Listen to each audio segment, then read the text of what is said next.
বড়লোকের biscuit 5 টাকা 10 টাকা দামের বিস্কিট খায় না। আজকে আমরা বাংলাদেশে যে বিস্কিটগুলো উৎপাদন করি, আমাদের 90% বিস্কিট উৎপাদিত হয় 5 টাকা 10 টাকা 15 টাকা। যখন দাম 20 টাকা হয়, 20 টাকা খাওয়ার মতো বিস্কিটের মানুষ বাংলাদেশে নাই।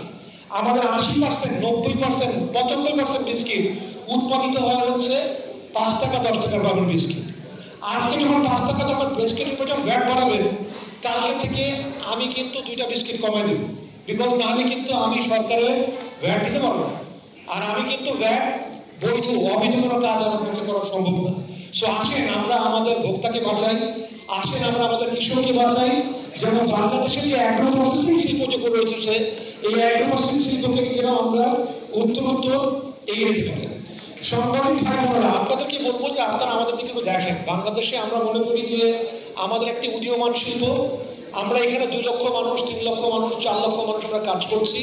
আগামীতে আরো অসংখ্য মানুষ আমরা এখানে কাজ করবো। আমাদের সাথে 2 কোটিরও বেশি কৃষক আছে যারা আমাদের সাথে কাজ করছে। আমরা চাই যে আগামী দিনে যেন প্রক্রিয়াজাতকরণ শিল্প বাংলাদেশে যেন আরো গড়ে ওঠে, বাংলাদেশে যেন লুজ আইটেম যেন বিক্রি না হয়, বাংলাদেশে যেন সকলে যেন স্বল্প মূল্যে খাদ্য সামগ্রী গ্রহণ করতে পারে। আমরা মনে করি যে এটা হচ্ছে আম জনতার ব্যবসা এবং আমরা ভালো ব্যবসায়ী করতে চাই। আমরা সরকারকে তার সঠিক মূসক প্রদান করতে চাই, যুক্তিসঙ্গত মূসক প্রদান করতে চাই এবং আমরা এই 5 টাকা 10 টাকা দামের বিস্কিটের উপরে মানুষের থেকে পণ্য কমাতে চাই। কারণ কালকে থেকে কিন্তু ক্ষুধার্ত মানুষ কিন্তু আরো ক্ষুধার্ত হবে। মানুষ কিন্তু আগামী দিনে কিন্তু এই ভ্যাট ট্যাক্সে যাবে। আগামী দিনে কিন্তু আপনারা কিন্তু বিস্কিট ক্রয় করতে পারবেন না, রুটি ক্রয় করতে পারবেন না, কেচাপ করতে পারবেন না, জেলি করতে পারবেন না। সো আসেন এই যুদ্ধে আমরা সকলে শরীক হই, যেন আমরা কালকে থেকে আমরা সরকারকে জানিয়ে দিই যে আমরা আমাদের খাদ্য সামগ্রীর উপরে কোন রকম ভ্যাট ট্যাক্সের কোন রকম আক্রমণ বাংলাদেশ বিগত দিনে সহ্য করেনি, আগামী দিনে সহ্য করবে না। স্যার আমাদের ইনফ্লেশন নিয়ে কথা বলছি, আপনারা আমাদের উপরে আমাদের 9% সুদ, 11% সুদের হার আপনারা বাড়িয়ে 16% করেছেন। শুনেছি স্যার আপনারা ইনফ্লেশন কমাচ্ছেন। গভর্নর স্যার আপনাকে ধন্যবাদ, আপনি ইনফ্লেশন কমানোর জন্য চেষ্টা করছেন। স্যার আপনি আমাদের ভ্যাটের বোঝা বাড়িয়ে দিয়ে স্যার আমাদেরকে ইনফ্লেশন কমানোর জন্য কি এই রাস্তায় আপনি বেছে নিয়েছেন? স্যার প্লিজ খাবারের জিনিসের উপরে কোনো ভ্যাট ট্যাক্স বাড়াবেন না, মানুষের কষ্ট হবে, মানুষের মনের ক্ষোভ প্রকাশ পাবে। সো আসেন স্যার আমরা একটা ভালো দামের ভ্যাট, ভালো দামের ট্যাক্স যেটা বিগত দিনে আমরা সম্মানযোগ্য মানুষের দিয়ে এসেছি, আমরা আগামী দিনে এই ধরনের ভালো ট্যাক্স আমরা দিব, যেন আমরা ভালো থাকতে পারি, যেন আমরা ভোক্তার কাছে আরো ভালো মানের পণ্য সামনে পৌঁছে দিতে পারি। বাংলাদেশের ফুড প্রসেসিং সেক্টর এটা একটা উদীয়মান শিল্প, শিল্প কিছুই গড়ে ওঠেনি। আগামী দিনে কিন্তু শিল্প গড়ে ওঠার কিন্তু অনেক বাকি আছে।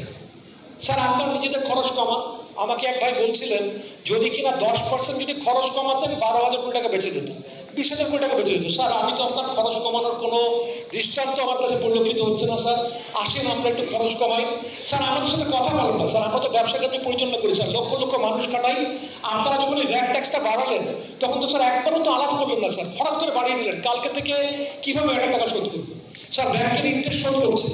যখন ব্যবসায়ীরা দেউলিয়া হয় তখন বলেন ব্যবসায়ীরা নাকি টাকা সরিয়েছে, টাকা হারিয়েছে, হাজার ধরনের অপবাদ স্যার ব্যবসায়ীদের মধ্যে দেয়। স্যার আজকে চিন্তা করেন স্যার আগামী দিনের ব্যবসায়ীরা বাংলাদেশে স্যার বাঁচবে কি হবে? মুহূর্তের মধ্যে স্যার আপনারা আমাদের ভ্যাটের টাকা 5%-এর বিস্কিট বাড়িয়ে দিলেন, 300% বাড়িয়ে দিয়েছে। 5%-এর ভ্যাট নিয়ে গেছে স্যার 15%। মানুষের স্যার দেয়ালে পিঠ থেকে গেছে।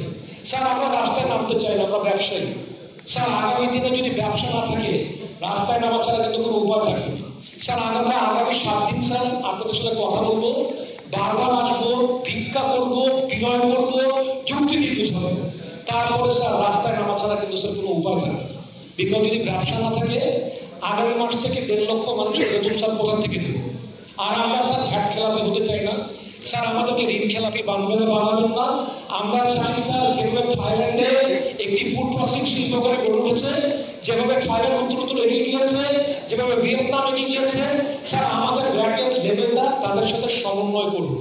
সমন্বয় করার মাধ্যমে আগামী দিনে সুন্দর বাংলাদেশ গড়ে উঠবে। যেন আমরা আজকে যারা এখানে সাংবাদিক ভাই বোনেরা এসেছেন, কালকে থেকে যেন আপনার 5 টাকার বিস্কিট শত কষ্টের মাঝে বলেই কিন্তু স্যার আমরা কিন্তু স্যার এই 5 টাকার বিস্কিট 5 টাকা রাখার চেষ্টা করব।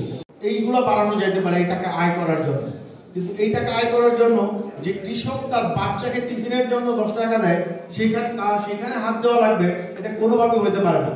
রিক্সাওয়ালার পকেটে হাত দেওয়া লাগবে, আর গভর্নমেন্ট এমপ্লয়ীদের মহার্ঘ ভাতা আরো 7% 8% বাড়াই দেওয়া হবে এখান থেকে টাকা নিয়ে, রিক্সাওয়ালার কাছে টাকা নিয়ে, এইটা কোনোভাবেই কোনো পলিসি হতে পারে না। এবং আরেকটা শুনছিলাম যে এই টাকাটা আয় করার আরেকটা বড় কারণ হলো যে গভর্নমেন্ট যে তাদের এমপ্লয়ীদের জন্য, গভর্নমেন্টের 12 লাখ এমপ্লয়ি আছে তাদের জন্য যে মহার্ঘ ভাতা ডিক্লিয়ার করছে, সেই টাকার ফান্ড, সেইটার একটা ফান্ডের সোর্স হলো এটা। এইটা কিরকম পলিসি হতে পারে যে আপনি রিক্সাওয়ালার কাছে টাকা নিয়ে আপনি গভর্নমেন্ট এমপ্লয়ীদেরকে দিবেন? সো আমি সরকারকে অনুরোধ করব, এই সাংবাদিক ভাইদের মাধ্যমে বলবো, আমাদের ব্যথাটা তাদেরকে বলেন, এবং আমাদের ব্যথা কিন্তু আমরা উপশম করতে পারবই যেভাবেই হোক, জিনিসের দাম বাড়ায় হোক, অথবা আমাদের এখানে যারা ইন্ডাস্ট্রিয়ালিস্ট যারা বসে আছেন, এরা কেউই এমন না যে কালকে তার ইন্ডাস্ট্রি বন্ধ করে দিলে পরের দিন রাস্তায় বসে থাকবে, এরকম না, এরকম কোনো লোক নাই। তাদের ইভেন পরবর্তী 2-3 জেনারেশনকেও চিন্তা করতে হবে না, আল্লাহ তাদেরকে এতটুকু সামর্থ্য দিয়েছেন।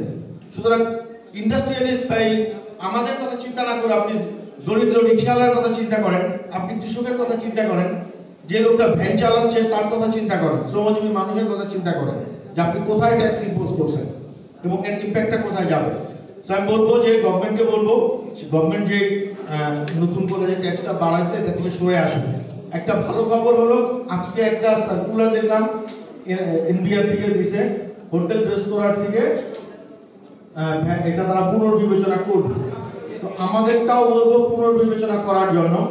আর যদি গভর্নমেন্ট কোনোভাবেই বিবেচনা করতে না চায়, বুদ্ধিমানের বিবেচনা কিভাবে তৈরি করতে হয় সেটা আমরা জানি।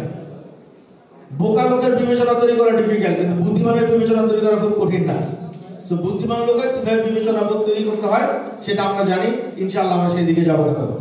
সবাইকে ধন্যবাদ, আসসালামু আলাইকুম। সেগুলো সম্পূর্ণ দেশীয় পণ্য, এই সব কারণে যদি আমাদের এই বৃদ্ধিটা বেড়ে যায়, এটা দ্রব্যমূল্য বেড়ে যাবে, এবং তাতে আমাদের যে বিনিয়োগ, সেই বিনিয়োগ আমাদের মনে হয় এটা স্থগিত হবে।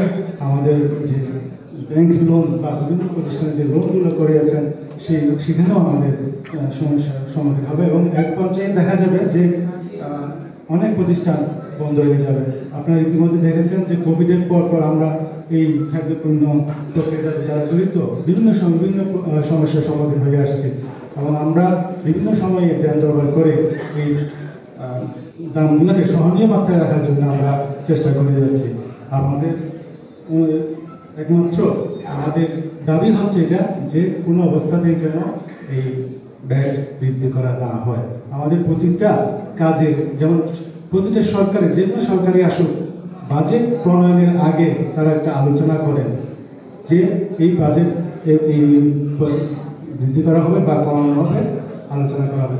প্রতিটা কোম্পানিরই এখানে অন্তর্ভুক্তিগুলো থাকে এবং একটা পরিকল্পনা থাকে, এবং সেই আলোকে বাণিজ্য পাশে সেই আলোকেই আমাদের কোম্পানির পরিকল্পনাগুলো সেভাবে বাস্তবায়িত হয়। কিন্তু হঠাৎ করে কোনো পরিকল্পনা ছাড়া, কোনো আলোচনা ছাড়া আমাদের যে ব্যয় বৃদ্ধি করা হচ্ছে সেটা অবশ্যই ক্ষতিকর সম্মুখীন হবে, এবং এটা আমি মনে করি অনেক কোম্পানি যদি বন্ধ হয়ে যায়, এখানে সরাসরি যারা কৃষক, যারা আমাদের সাথে এমপ্লয় কাজ করছেন, তাদেরও চাকরিচ্যুত হওয়ার সম্ভাবনা থাকবে। আপনাদের মাধ্যমে আমাদের অনুরোধ থাকবে এটাই যে এই সরকারের প্রতি অনুরোধ থাকবে আপনাদের মাধ্যমে যেন এই 5% থেকে যেন কোনো অবস্থাতেই 15% করানো হয়, এবং আগের রেটে যেটা আছে সেটা যেন বহাল থাকে। এবং বর্তমান সরকারের সাথেও আমরা সরাসরি কাজ করতে চাই যাতে আমাদের যেন এমপ্লয়মেন্ট সৃষ্টি হয়। আমাদের এমপ্লয়মেন্ট সৃষ্টি হলে দেশ বাঁচবে, আমাদের